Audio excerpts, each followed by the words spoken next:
Buddhists believe that the Dalai Lama is an incarnation of Avalokiteshvara. And Avalokiteshvara is like Garbhodakshai Vishnu, is a super soul. So, of course, Dalai Lama knows the score, But he's teaching these people who are very atheistic, very materialistic. So like Shankara, he has to make some adjustment or some covered teaching that has an esoteric aspect which is not revealed even to most of the initiates. Well, we're also esoteric, but we're not that esoteric. We talk pretty plainly, pretty directly about Krishna's teaching. And Krishna's teaching is that this material world is not real, or at least in the way that we see it, it's not real. We're not seeing the reality. What we're seeing is a reflection of our senses.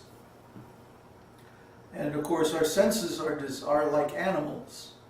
Animals, their senses are adjusted so that they can survive. They know how to find food, they know how to find shelter, build their nests, raise their young, and so many things. By instinct. So by instinct, they do all their activities. Now the human being doesn't have much instinct, but the human being has tremendous capacity for learning. The problem is, most of our learning is done by materialistic people. Most of the teaching that we get is from materialistic people who would like to exploit us. Therefore, they don't give us the whole truth. They don't give us the real knowledge, the real history of the world, or the real origin of knowledge. For example, this business about the dictionary. They don't train children to read by looking up words in the dictionary. They teach the children to read simply by sounding out the words and guessing the meaning. Because if you don't have the dictionary, that's what you have to do. You have to guess the meaning from the context. Well, sometimes you're going to guess right, and sometimes you're going to guess wrong. And the times when you guess wrong, well, guess what's going to happen? If you act on that information, you're going to make a mistake.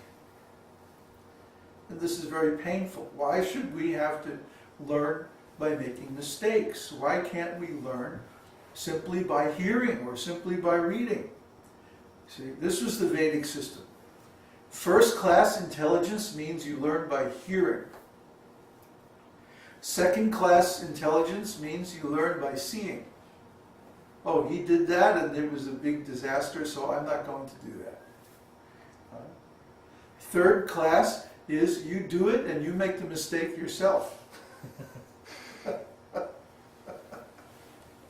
This is the hard way, learning the hard way. The easy way is just by hearing. If we could hear from Srila Prabhupada and simply understand what Prabhupada is saying perfectly without any mistake, then we would immediately become self-realized.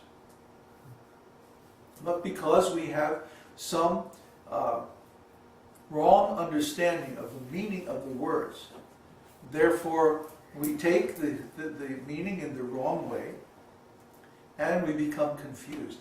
And then we blame the teacher. Now there are many ISKCON devotees who are saying we have to change Srila Prabhupada's books because the things he wrote in there were not correct. And the proof is that it's not working. Prabhupada's Gurukula system, for example. Now they're saying, oh, there were so many problems in the Gurukula, and this is because Srila Prabhupada's Gurukula program was imperfect. There was some mistake. These rascals are saying this nonsense. Well, was there ever a time when they actually implemented Srila Prabhupada's Gurukula program, or did they actually implement some other program that was of their own design? See?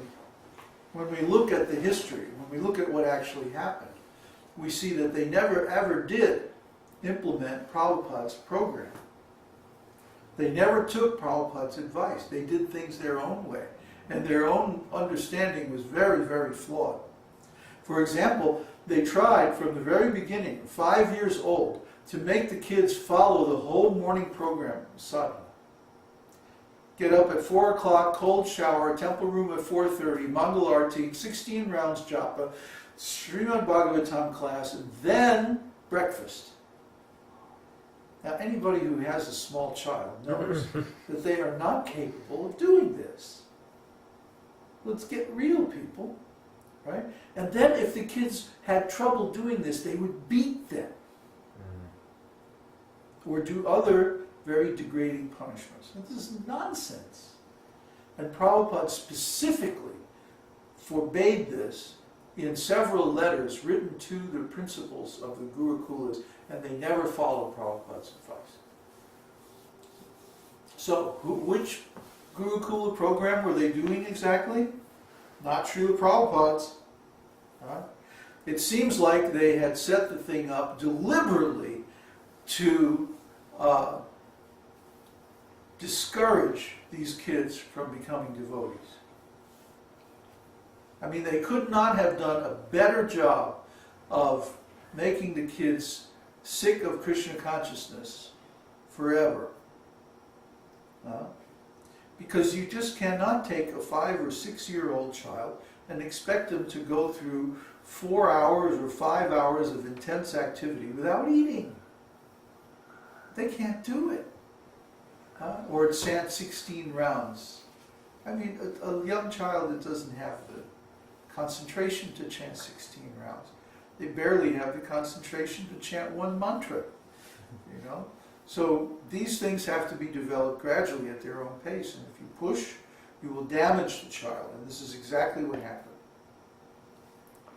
So these rascals, now they want to blame Srila Prabhupada for their failures, but nobody who knows Srila Prabhupada will accept this. But if this becomes policy, if this becomes the accepted instruction in ISKCON, then there's just one more offense to Srila Prabhupada that they will be propagating. So, when we read Srila Prabhupada's books, we should know that they are the reality. They are the reality. Anything that disagrees with them is nonsense. It's illusion. It's ignorance. And it will lead to disaster. So here's another example. Prabhupada's standards of no illicit sex within ISKCON. And the way he defined illicit sex is that sex life which is performed not for creating a Krishna conscious child, but whimsically by our own desire or our own understanding. And what does it mean to create a Krishna conscious child? It means garbhadhan samskara. Garbhadhan samskara. Garbhadhan samskara is the first of the 7 essential samskaras, or Vedic ritualistic performances in the life of the human being.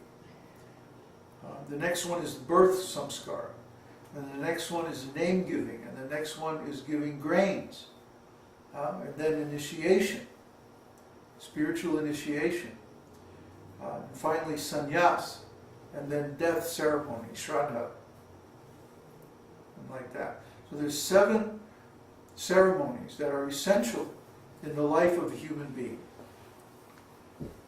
And of course, if you miss the first one, then all the rest are going to be very difficult. So the actual standard of no illicit sex, which we have to follow for initiation, means that we only create children by the Garbhadhana Samskara. Garbhadhana Samskara means that the couple, they first of all, they pick an auspicious date and time, consultation with a qualified astrologer. And this should be at the height of fertility of the woman. And then they, on that day, they both chant 64 rounds at least of their initiatory mantra. They should both be initiated, of course, well before this. before the marriage even. Then they hold a festival. They invite the Brahmanas and Vaishnavas. There's Sankirtan. There's different offerings. There's charity given to the Brahmanas. And there's a big feast, prasadam distribution. Everyone is satisfied as far as possible. And then at the auspicious time, the proper tithi, the couple goes into the marriage chamber and they create the child. You see? And when this is done, then there doesn't need to be anything, terribly secretive and all like this. It's all very understood what is going on, and everyone is very happy because there has been devotional service, prasad distribution, and so on. Srila Prabhupada was a product of this system. Srila Bhakti Siddhanta was a product of this system. See?